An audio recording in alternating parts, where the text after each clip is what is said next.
हम लोग दूसरे प्रश्न की ओर बढ़ते हैं। तो देखिए इतिहास का जो दूसरा प्रश्न पूछा गया था, इसमें आपको एक अथवा के रूप में दिया हुआ है। यह पहली बार है जब बीपीएससी इस प्रकार से प्रश्न पूछ रहा है। हालांकि देखिए पहले क्या था कि आपको 5 या 6 प्रश्न दिए होते थे और उसमें से आप कोई 3 प्रश्न लिख लेंगे, लेकिन अब क्या है कि ये जो आपको दूसरा नंबर का ए देख रहे हैं और बी देख रहे हैं, तो इसी दोनों में से आपको चुनना है।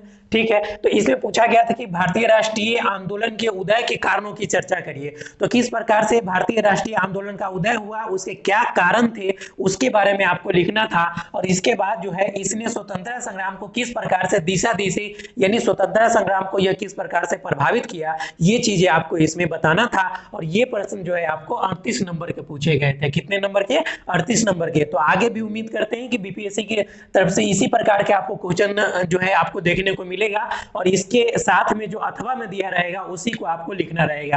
तो या तो आप इस प्रश्न का उत्तर लिखेंगे या फिर जो है आपको इस प्रश्न का उत्तर लिखना पड़ेगा। तो देखिए इसमें पूछा हुआ है कि ब्रिटिश शासन की विभिन्न योजनाओं के अंतर्गत बिहार में औपनिवेशिक शासन के दौरान जो तकनीकी शिक्षा का विकास हुआ उसके बारे में आपको चर्चा करना था, और साथ ही इसके प्रभाव का आलोचनात्मक विश्लेषण करना था दोस्तों।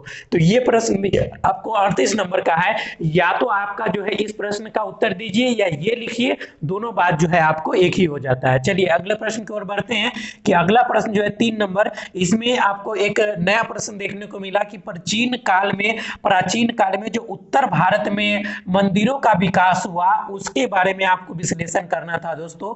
तो ये प्रश्न जो है आपको एक नया प्रश्न देखने को मिला है। इस तरीके के प्रश्न अभी तक बीपीएससी के द्वारा नहीं पूछा गया था।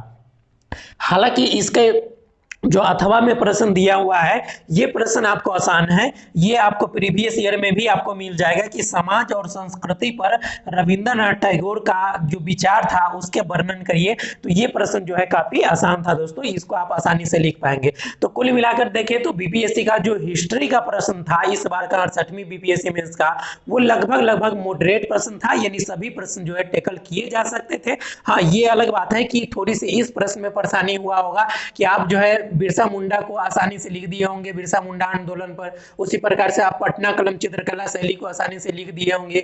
नील विद्रोह में भी आपको लिखा जा सकता है। हाँ, भारत सरकार अधिनियम 1858 के जो विशेषताएं थी वो अगर आपको याद नहीं है तो इसमें थोड़ी परेशानी हुई होगी। उसी प्रकार से अगर थोड़ा सा अगर आप इसको अगर देखेंगे प्राचीन काल में पूर्वी भारत में गुहाओं का विकास हुआ, तो इसमें केवल ये लिखा हुआ है कि पूर्वी भारत में जो गुहाओं का विकास हुआ उस पर आपको टिप्पणी करना था, तो ये भी आसानी से लिखा जा सकता है दोस्तों। तो अब जो है आपको 2 प्रकार से रणनीति बनानी होगी। एक शॉर्ट क्वेश्चन के लिए अलग रणनीति बनाने होंगे, जैसे कि आप देख रहे होंगे कि सीधा बिरसा मुंडा आंदोलन पर आपको टिप्पणी करना था और ये आपको 8 नंबर का है।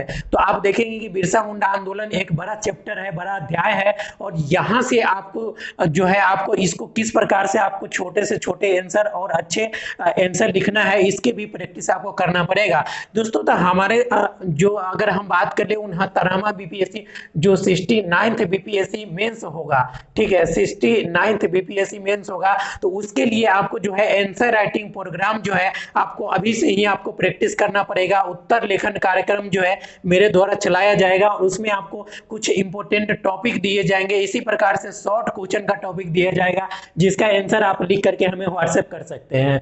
तो मिलते हैं नेक्स्ट वीडियो में, तब तक